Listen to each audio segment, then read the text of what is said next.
ખબરોમાં બન્યા રહેવા માટે બેલ આઇકોન દબાવો અને એબીપી અસ્મિતાને સબસ્ક્રાઇબ કરો. સવારના સમયની અંદર મતદાતાઓ મતદાન કરવા માટે પહોંચતા હતા.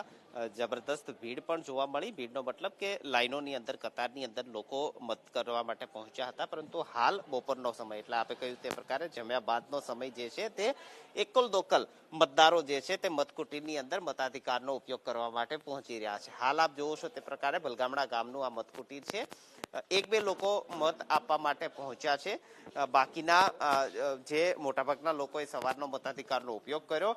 સાંજનો સમય પણ 2 કલાકનો માનવામાં આવે છે કે જ્યારે વધુ મતદાન થશે, કારણ કે લોકો જે બાકી રહી ગયા છે તે સવાર બાદ જે છે તે મતદાન કરવા માટે પહોંચશે. પરંતુ અમે અહીં પહોંચ્યા, મતાધિકારનો ઉપયોગ શું હોઈ શકે, તેની કિંમત શું હોઈ શકે તેનું એક ઉદાહરણ જે છે તે છે અત્યારે જે ભાઈ વોટિંગ કરી રહ્યા છે તે દિવ્યાંગ છે.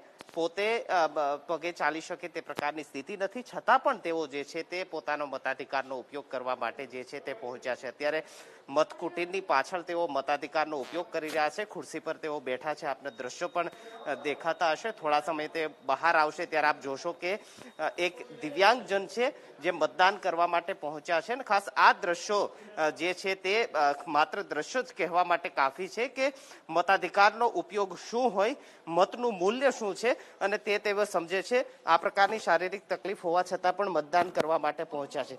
આપને મોટાભાઈ પૂછવા માંગી, શું નામ તમારું? સંજયભાઈ, આપ દિવ્યાંગ છો. આપ આ કોરોનાની પણ એક સ્થિતિ છે, તમારી શારીરિક પણ મર્યાદા છે, છતાં પણ મત આપવા માટે પહોંચ્યા. શું કહો છો જે લોકો મતદાન નથી કરતા તેવા લોકોને?